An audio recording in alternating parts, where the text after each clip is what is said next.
Hello, everyone out there. I'm Ryan Lathan with Fort Worth Opera, and I am over the moon thrilled to be here with the extraordinary Stephanie Blythe, internationally renowned mezzo-soprano, champion of American song, mistress of the blue ukulele, and one of the stars of the Met's brilliant production of Donizetti's Regiment, part of our Moonlight Film Fest with the Metropolitan Opera at Coyote Drive-In. Hi, Stephanie. How are you today? I am fabulous, Ryan. Thank you so much. Good. I'm enjoying our seventh blizzard of the month of February. No, It's thank you. glorious. It's glorious. Yay. Glorious. You know, One more you're day of yeah. shoveling. It's great.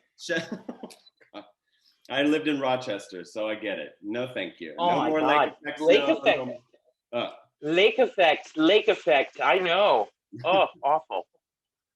you know, years ago, I reviewed a recording of your stunning performance as Gertrude Stein in Gordon and Favreck's 27 for Out magazine. So this is really, really a treat for me. Well, thank you so much. You're welcome. It was Thank fabulous. you. I I was loved blaring that it. piece. Oh, I've never seen it. I've only heard it. And I was blaring it in the offices of Out, and they were like, this is great. And I was like, I know. Maybe I can convert some of you to liking opera. So It's a really great piece, and what I loved about it was I had people who came to me afterwards, because they always do these lovely little soirees after the show, and there were people that came up to me and said they saw every single performance of it, and it was really wonderful because I believe we actually had a performance on Pride, which was really fantastic. Oh yeah, I mean it's such a awesome. terrific, and featuring one of my all-time favorite stage girlfriends. Because Elizabeth and I had played Caesar and Cleopatra as well.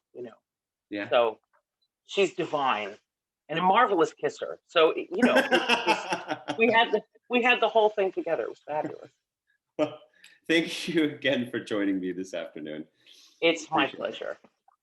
There comes a point in every young singer's journey when you just have to take the reins, even though you find yourself surrounded by so many variables that you have zero control over. That Right. said, what was that light bulb moment in your career when it all seemed to solidify for you, when you realized who you were as an artist and what you wanted to bring to the table? The well, I think I've had several over the years, Mm-hmm. and one of the very first ones that I had was when I won the Met National Council, and was standing on that stage, and that was a light bulb moment for me because I realized that when I was 16, I had gone to see my first opera at the Metropolitan, and I was seeing La Boheme, which is a first for a lot of people. Yeah. And I remember my high school teacher had gotten us seats in the orchestra, in the rear orchestra. And during the first intermission, I walked down to the pit and I just turned around and I looked up just to see this unbelievable theater and thought, wow, wouldn't this be amazing? I was 16 and I was 23 when I stood on the stage. And that was pretty awe-inspiring.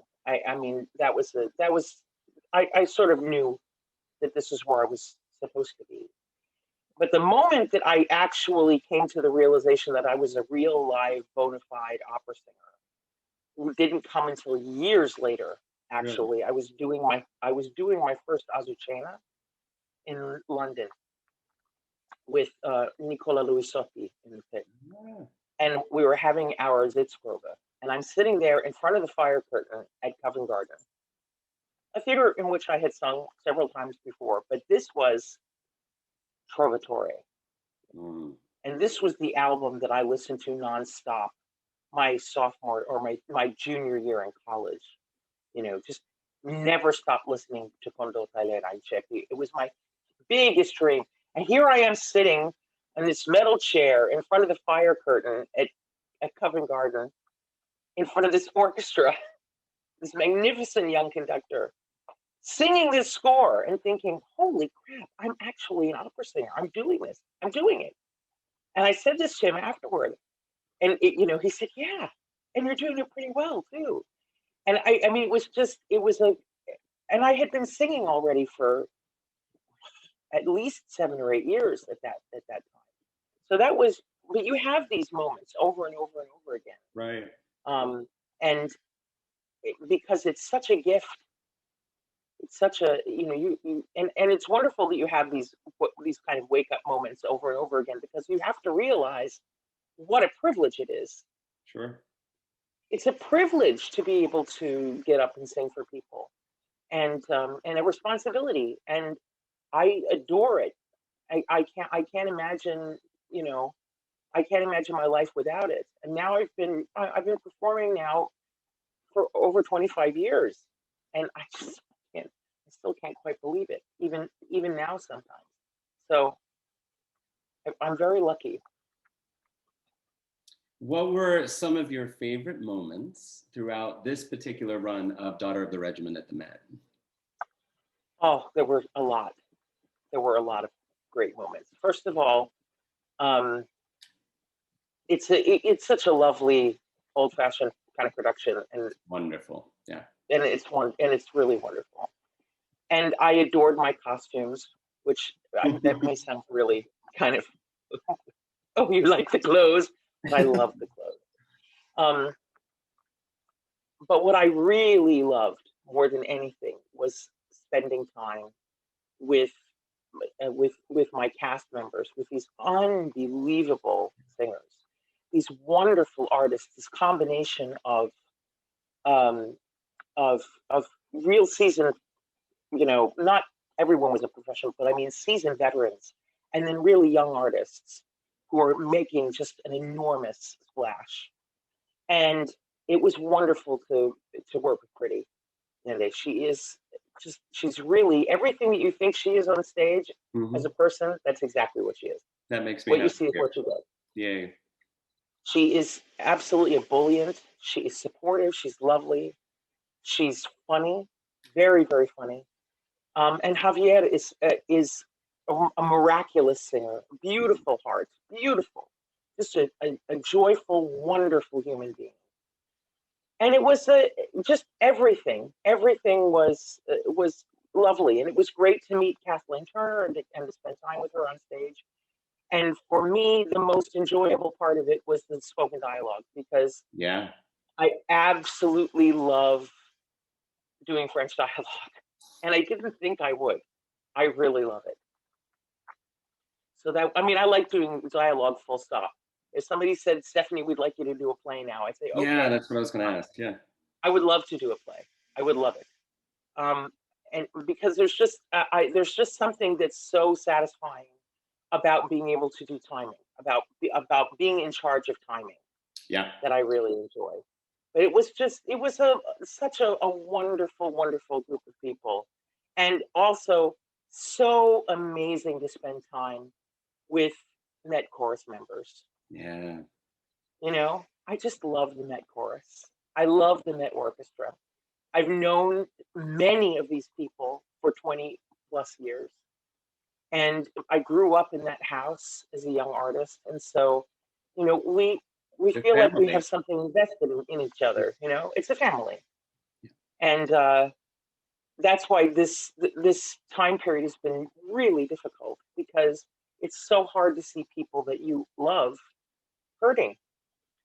And people are really hurting. And so being able to spend a little bit of time just immersed in memories of working together is a gift. It's a wonderful gift. I'm pretty sure that there are people out there who haven't yet been introduced to dramatic tenor Blythely Oratonio. They should be, if they don't already. How did this fabulous alter ego arise, and what is the most liberating part about slipping into this persona that you haven't necessarily been able to tap into in past roles, even like trouser roles on the stage? Well, it's funny, because the first time I ever brought Blythely out for people was following a Tom Grady. I had just done Tom Grady with the opera, with Opera Philadelphia. Mm-hmm. And we had an incredible time working on that show. And then we went directly into 2 weeks of improv and rehearsal for this particular, for the first Blythely show that we ever did. And it happened very organically. I was in the middle of a year, almost exactly a year before this, I was doing Mahler 8 with the Philadelphia Orchestra. And David Devan, who runs Opera Philadelphia, was there opening night, along with a magnificent performer named Dito van Rijgersberg, who's a brilliant actor, singer, cabaret artist, also known as Martha Graham Cracker. Now, if you don't know Martha Graham Cracker, just hit YouTube and, fall into the hole, because Amazing. that is what an amazing artist. I mean, just remarkable. And the funny part about all of it is Dito is the son of Stephanie and Fernando van Rijgersberg, who were my host parents when I was at Wolf Trap Opera. Oh, wow. Small world. And they're my second family. They've been like parents to me over the years, and we've maintained contact, and we see each other when we can. And this was the first time I was ever meeting Dito. But I was a big fan of Martha's already, just from watching online. And Dito had brought with him another phenomenal artist named John Jarbo, who is the head of Bearded Ladies Cabaret in Philadelphia. And we just started talking. And David Devan came up, and we were all chatting together. And I said, David, I have a dream to do a show to benefit Opera Philadelphia with Martha Graham Cracker. Can you make that happen? And he said, yes, I can. And a year later, we did it. We just did it. We wrote a show, and we did this one night only benefit concert that was basically a mashup cabaret opera play, where Martha Graham Cracker and Blythely Oratonio, my character, used this evening as a way of getting together. And it was an amazing experience, because we utilized the audience. I had a rock band. Martha had a string quartet. We had backup singers and dancers. We had Machine Dazzle designing the sets and the costumes. And we were in a rock and roll theater. We were in the Theater of Living Arts. And so the bulk of the audience was standing for an hour and a half for the show. And they were part of the show. And the whole idea of it was that Martha was in love with me from afar. I was in love with her from afar. And we used music to bridge the gap. And it was all about how opera needs to absorb other art forms in order to move forward and be different and be reimagined. Mm-hmm. And it was wonderful. And by the time the whole thing was over, we actually had physically bridged a gap across the audience, and we're singing, Islands in the Stream together. Like Kenny and Dolly. It was heaven. And and the thing is this character, this man, has been a part of my psyche my whole life. I know he's and kind of been itching to get out. This tenor performer who allows me to sing rock and roll and to sing all the tenor arias I've ever wanted to sing. We do mashups of disco and rock and roll and Puccini, and you name it, we do it. And the costumes are fantastic, and we generally what we do is we work for several weeks beforehand, and we do tons of improv. And in all that improv, we create a script. And so there's a whole it's a beautiful process of devised theater. And I absolutely adore it. And we've done several shows since. And I've actually, last year, my last stage performance before COVID was actually introducing Blythely Oratonio to the Lincoln Center audience. I did an American songbook. concert at Jazz at Lincoln Center, and with my rock band and my Yes. backup singers, and it was incredible. I mean, I was like, Blythely Oratonio gets a Lincoln Center debut. Who knew? But it's, he's a wonderful, outrageous character, and I've been able to, I just did a ukulele concert with him online. I work with a company called OurConcerts.live now and do a concert every other month. And I did my Valentine's show with Blythely Oratonio. It was heaven, and it gives me an opportunity to express things as a performer that I can't necessarily express as a mezzo-soprano, as Stephanie. With him, it's really no holds barred, and he can say things that I'm not necessarily comfortable saying as a mezzo. It must be really, really liberating. It's totally liberating, and it recognizes the fact that there's all of us we are there's a lot more to us than meets the eye as human beings. And I'm incredibly fortunate that I've been given this opportunity to express this part of myself. And I know the reason I'm able to do it is because of the work that I've done previously in opera. And I'm really, it's a privilege. It's a privilege to do it. But it's also given me an opportunity to kind of stretch my legs in other ways too. And, we had to move because of COVID, we had to move the performance to another season. But, I have been hired by San Diego Opera to sing the role of Johnny Skiki in Johnny Skiki. Brilliant. And I do think that this kind of gender play is it's a wonderful there are wonderful possibilities in it, not just for me, but somebody's got to take the steps, and I don't mind. Yeah. Not everybody's going to dig it. That's okay. Not everybody digs everything. It needs to be shaken up a little, though. You need to listen. Not just a little, a lot. Opera needs to be. Opera needs to have Opera needs to be taken out and shaken, and maybe beaten with a stick a little bit. Yeah. To knock the dirt out of it. Things need to change, and that doesn't mean that we don't love opera. It doesn't mean that we want to, but we need to blow up the cannon a little bit. Yeah. We've been living with the same, it's interesting to me that after the pandemic, people are so excited about going back into the theater. And I'm looking at what people are planning, and I'm like, dudes, this planning looks exactly like what you did before the pandemic. Yeah. Did you learn anything? Didn't you? Yeah. If we can't be ballsy now, when are we going to do it? Yeah.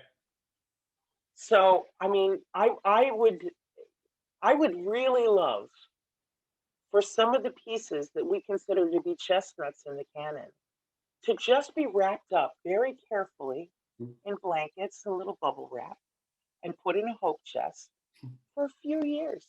Make us miss it. Can't we miss some of these pieces? I said to somebody the other day, I'm an opera singer longing for some strange. Yeah. We can miss some of these pieces for a while. It's okay. And just because we put them away doesn't mean we don't love them. There's a lot of repertoire out there that needs to be explored, and I think that our audiences will be ready for that because they're ready to go back into the theater. Full stop. I think we're definitely underestimating our audiences. I think it's time. My favorite stuff has been when I sang new works. I loved it. Evil Pigs with, we won't go into that. It's a bit obscene, but you know, these things that are out of the box. Yeah. Productions, I'm just so tired of the same cookie cutter things. That doesn't mean that they can't be revered and put up year after year, but you're right. It would be really nice to just kind of let it dry and put it away, and then make us really, really want it again. Instead of we're just kind of used to it. It's tired, and it's time to wake up this business. Well, and it isn't as if we don't have the ability to listen to anything we want to listen to whenever we want to listen to it. Right. I mean, Right. you know, I can tell my little round girlfriend over here, whose name I can't say because if I do, she'll tell me something. know. But if I say, you know, play me, you know, Rondine or Trovatore or Carmen, she'll do it for me, no problem. I don't have to pull anything out. I don't have to set up the turntable. You know, we're very lucky where we are, but I think also because we are hyperexposed, that it affects what we want to see, how we want to see it. You know, there's a lot of research to be done here, and I agree with you. I think we underestimate our audiences, and we underestimate what they. You know, I have to say that one of the most disappointing things I've ever heard from a general manager, and this has happened more than once during the last 25 years. Well, you know, we were planning on doing this, but, you know, the folks in the office don't think we can sell tickets. So we're going to cancel this and we're going to put on something else. Well, why not look at how you are presenting the piece or how you were selling it? Yes. Why not change the way you sell it? Now, look, I'm speaking from a performer's point of view, and I am not an expert by any stretch of the imagination on development PR at all. I am an expert in you know, in being an audience member, and I know that when I'm intrigued by something, or when somebody gives me some information about something, it makes me more likely to be interested.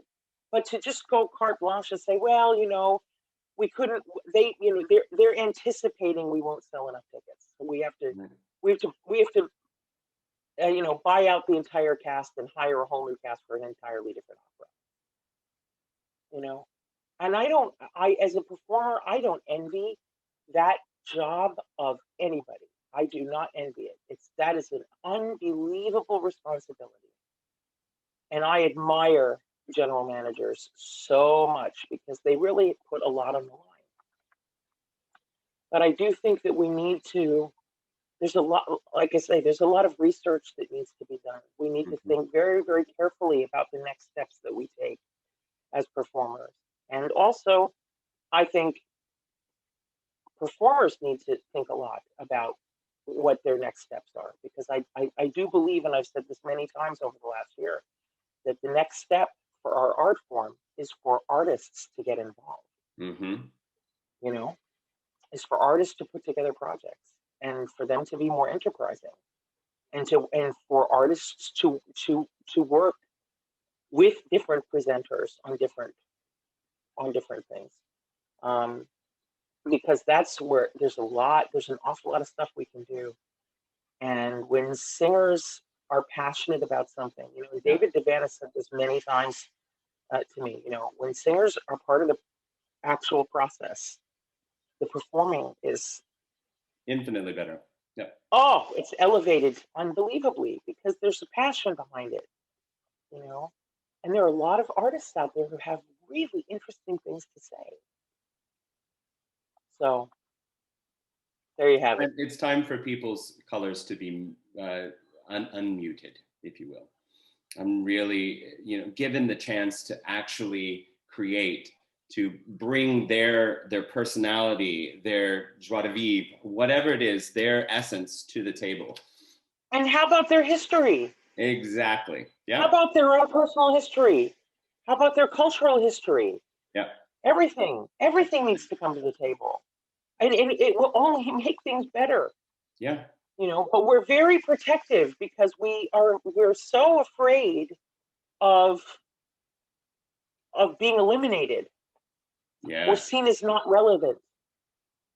And I really believe that the more involved we get, the more history we find, the more we delve into things, the more we present things that audiences truly connect to, the better our art form is going to be and the longer it's going to live. Here, here. You Yeah. know, it was very interesting.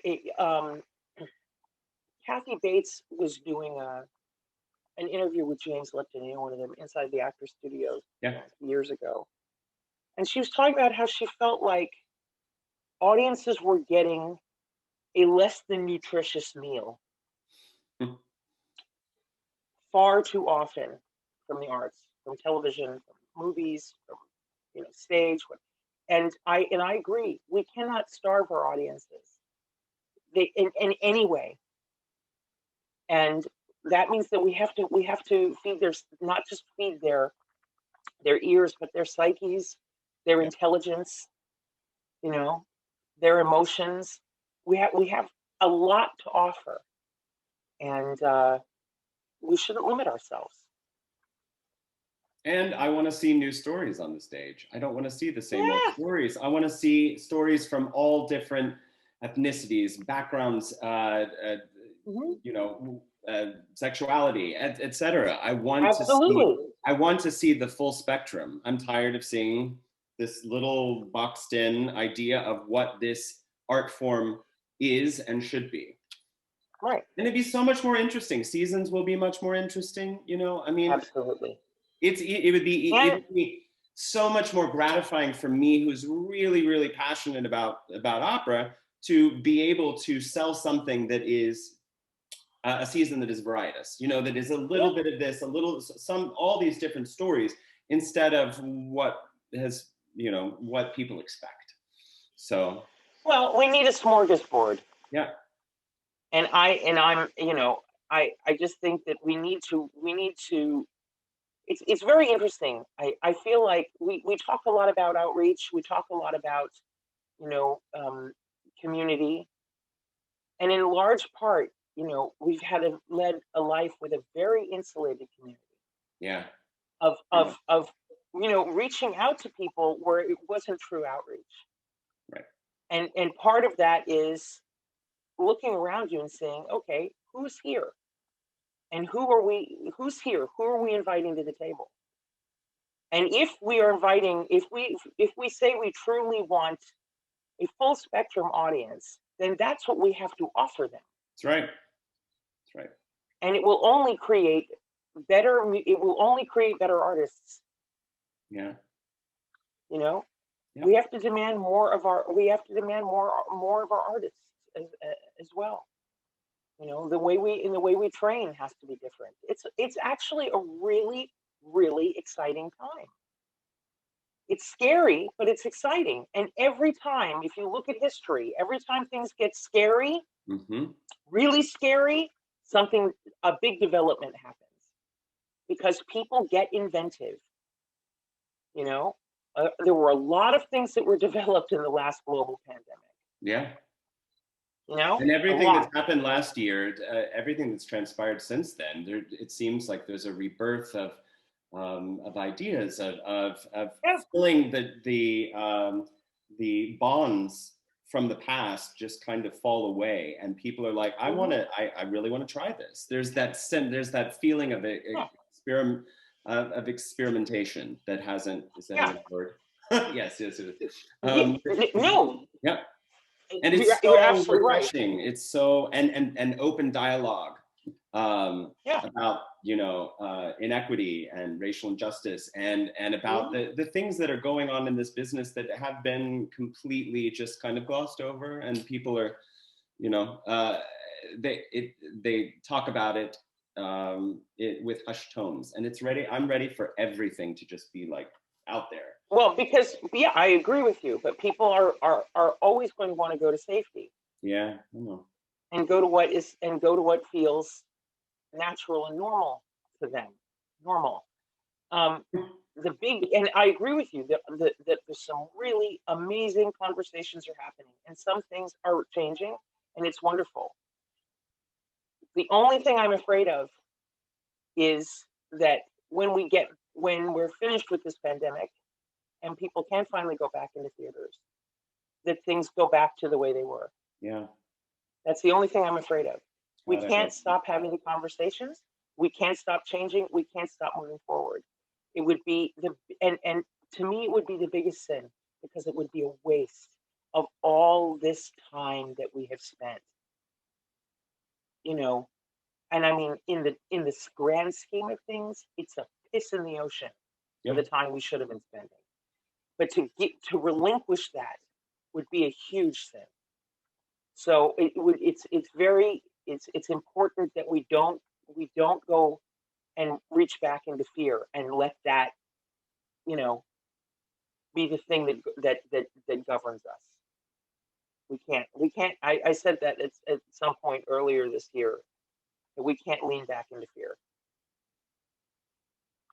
It feels safer for some, Sure. but it doesn't do anything, and it doesn't send us forward, and that's where No, we're just walking in circles. So, Mhm. um, so I read that you no longer just call yourself an opera singer; you're an entertainer. I Right. am an So, entertainer. entertainer. What is your favorite aspect of creating and performing recitals and cabarets that you do not experience when you're playing a character on the stage, not of your own construct? I enjoy both very much. I love playing a character. I absolutely love it, and it's the most divine escapism for me. But I've always been a recitalist and always loved this. And now being a cabaret artist, which for me even is fulfilling in a different way, because it's so personal.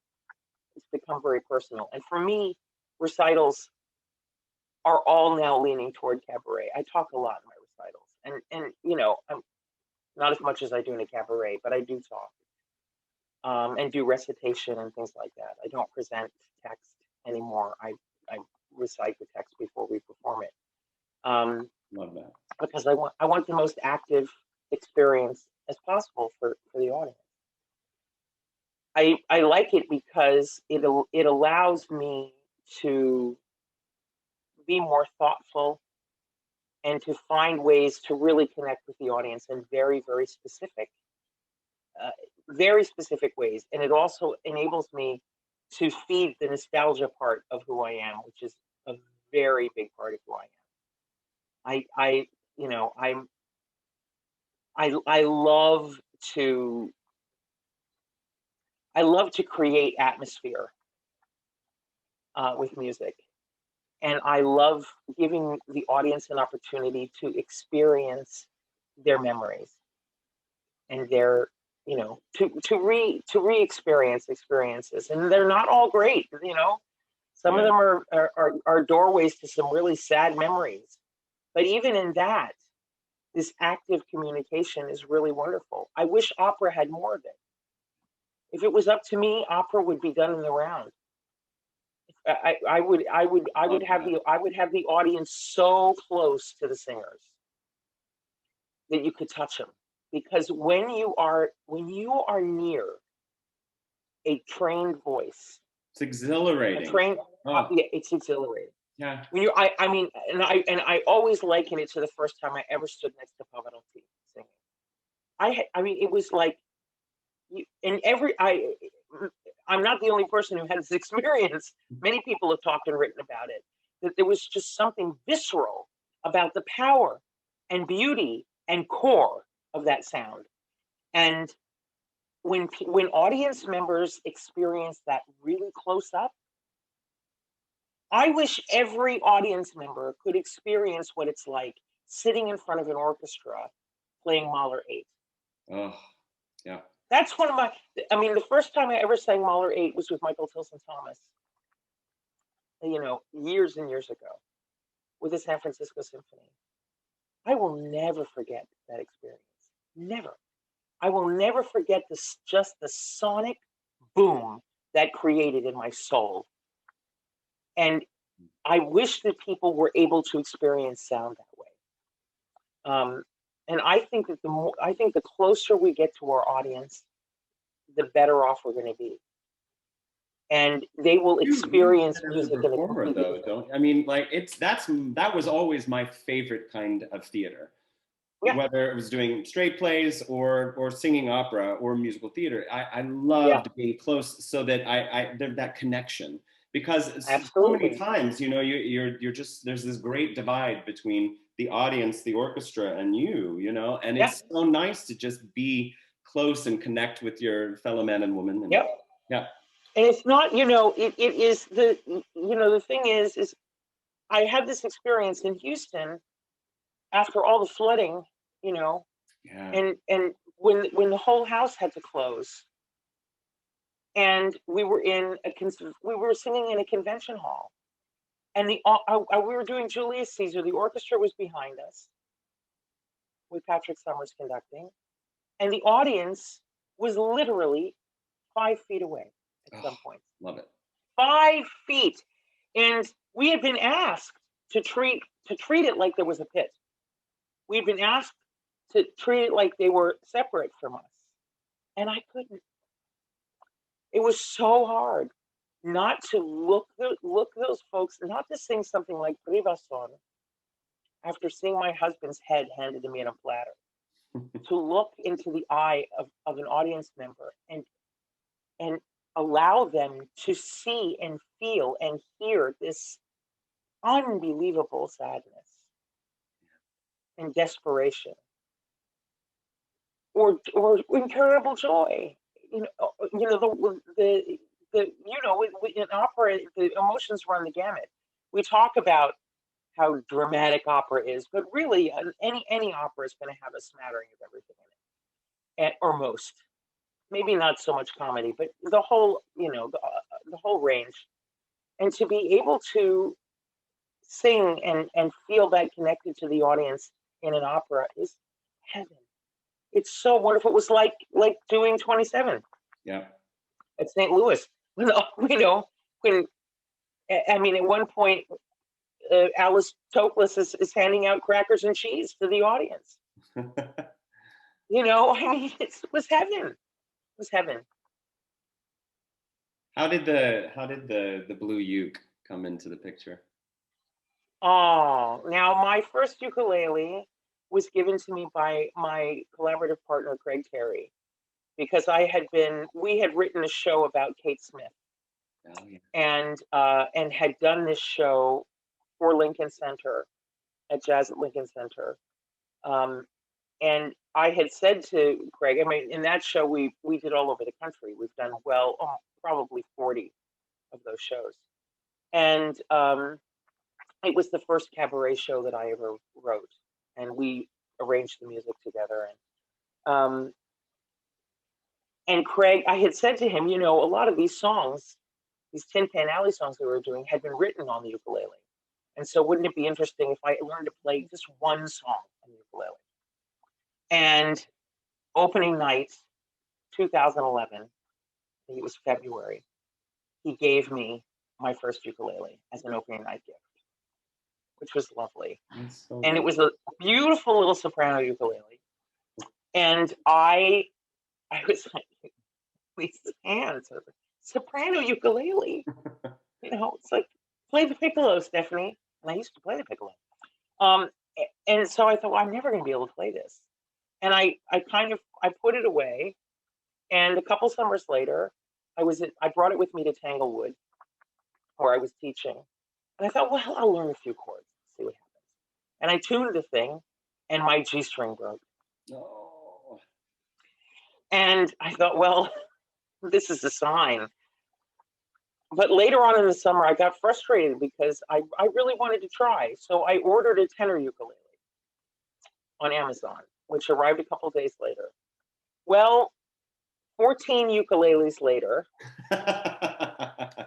I'm addicted to the ukulele. I taught myself to play, and I'm completely in love with this instrument. And I have a huge collection of them now. I have several sopranos in concerts, and I have several tenors and a couple of baritone ukuleles. I have a bass ukulele now. I have banjoleles. Um, and I love this instrument. And I certainly don't play all of them all the time, but I bought a beautiful Lani Kai, uh, quilted maple stained, natural stain, um, concert ukulele. And I loved it because I bought it, right here around the corner near Scranton at a wonderful little music store. And it has a built-in tuner and it has a jack for a speaker. And I just started playing it in all of my shows. And I did this. I did I started playing it. I started playing it at the end of my recitals. I would do it for an encore.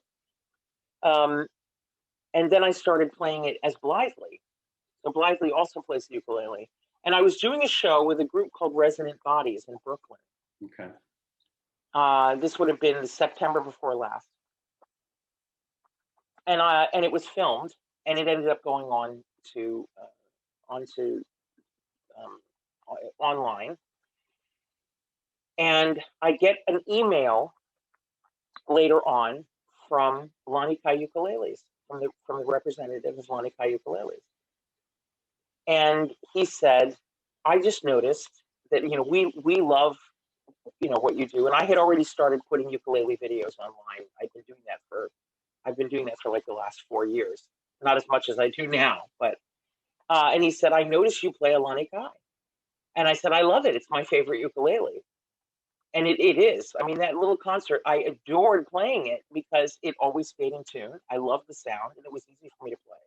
And it's gorgeous. It's just a pretty instrument, and it's a beautiful, beautiful sound. And he said to me, "We're interested in you becoming an official artist of Lani Kai ukuleles." Amazing.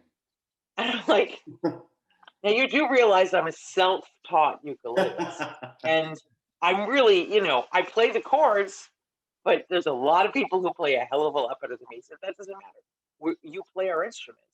And, and so I am now an official artist of Lani Kai ukuleles. What an honor. And I think I might be the only opera singer that's the last line in my bio now. Stephanie Blythe is an official artist of Lani Kai ukuleles. I'm very proud of that. I am very proud of it because I love the company and I love their ukuleles. My blue ukulele is a tenor ukulele. Beautiful. Isn't it pretty? Isn't that beautiful? Mm-hmm. Look at that. I mean, it's a gorgeous instrument.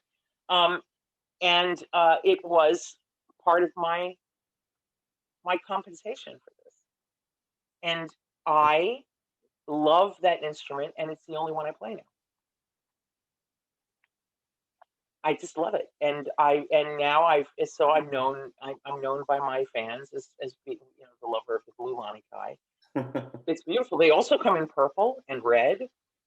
They're gorgeous instruments. And so that's the story.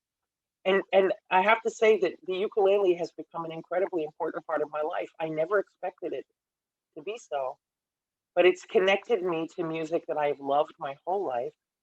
It's given me an opportunity to accompany myself, which as a flautist and a baritone sax player, not really easy to do. So the fact that I have, that I have access to these instruments and that they've given me an opportunity to, sometimes I do these concerts now with our concerts.live, which is great. And every once in a while, if I'm feeling blue, I just go on to Facebook Live or on Instagram Live and I do a little, hour-long concert, just play a bunch of songs and talk to people. And there's generally like 20, 25 people who come and listen, and it allows me to feel like I'm still connected to an audience. Yeah. And I'm really lucky because I have a wonderful husband and I have my 2 dogs, like June and Hercules, that I adore, and I adore my husband. And we have our home and we're very happy. But I feel very disconnected from my friends, and like everybody, Yeah. and from an audience. And that's not about. I don't need to feed an ego. I need to feel connected to people. Yeah. Exactly. And this is what I do to feel connected to people. And so the ukulele has allowed me to do that. Who knew? Who knew that that little instrument would save me? And You us, know? because I've been following you for a long time, and especially before I go to bed, it's always kind of my last smile of the day. So it is. Thank you very much. No, You I brought a lot you of know joy to my life and a lot of people. So it is an incredible gift. It is an incredible. We are very fortunate. And the thing musicians, artists of all kinds, I keep saying the word privilege. We're incredibly privileged to have the opportunity to do what we do, but also recognizing the fact that what we do is essential. yeah, It's essential, and it's helped people. Being able to go online and connect with one another and hear people sing songs or tell jokes or dance, you know, and these little things have allowed us to feel like human beings, that's right. and that's what the arts is all about. And so the arts has taken a real hit, and people who do this for a living are suffering, and they're lonely, and they're feeling disconnected, and they need help. Yeah, And they need help. We need to help each other. We need to continue to support the arts, and we need the government to get involved and recognize the incredible value of art. That's I what we hope. need. And Oh, my big dream would be, I would love to go and testify before Congress about how important that is. God, that would be. That's what that's my dream. That's what I want to do.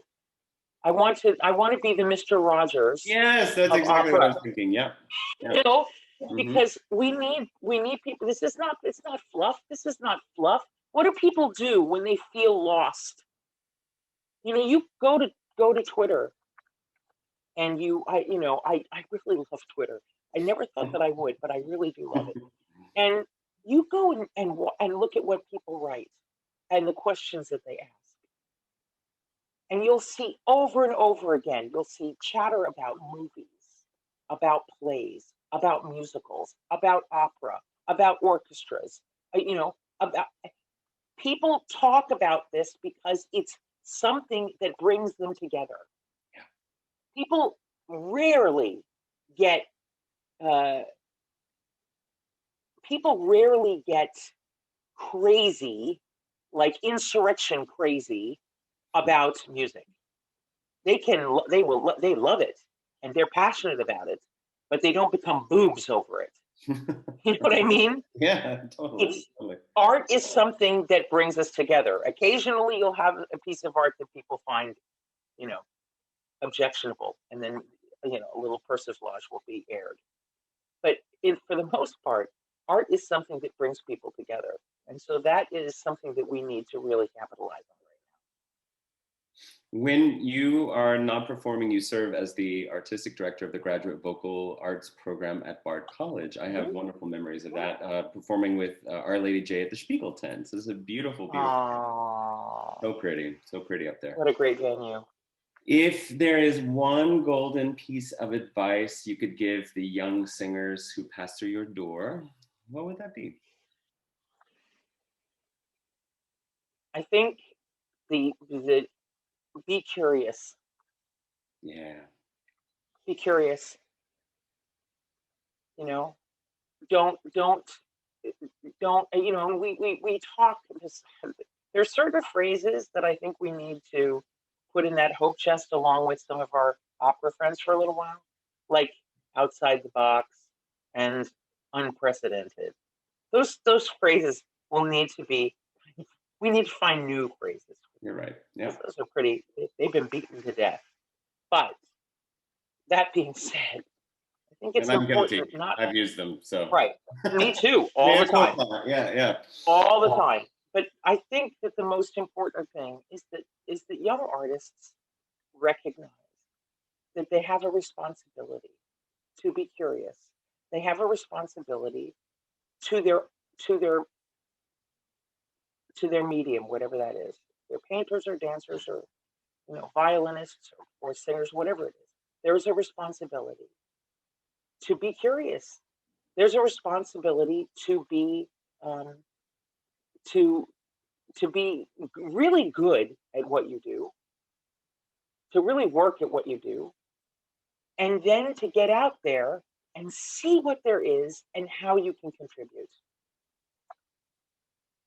And recognize the fact that we don't all just have to repeat what has come before.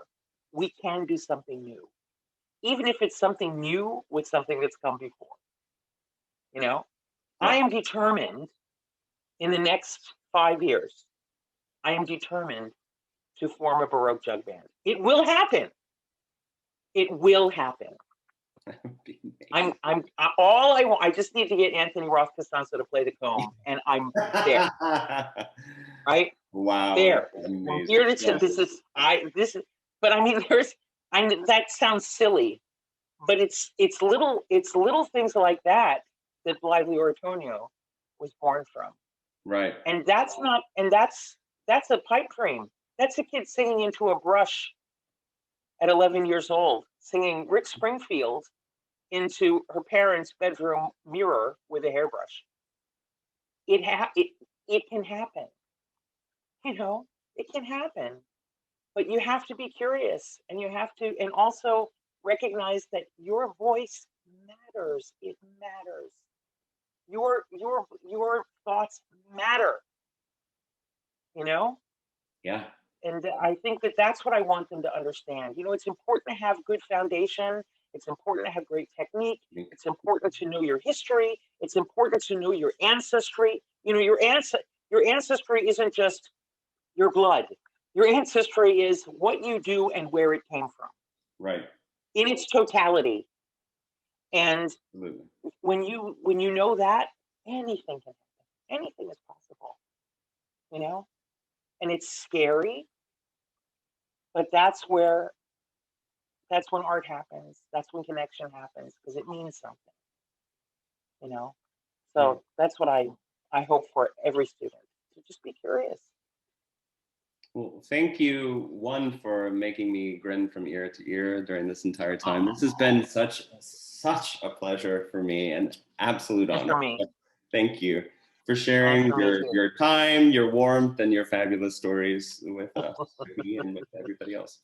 Opera lovers in the DFW area, do not miss your chance to see Stephanie Blythe as the delightfully funny Marquise of Berkenfield in Daughter of the Regiment this Thursday, February 25th at 7 p.m. at the Coyote Drive-In.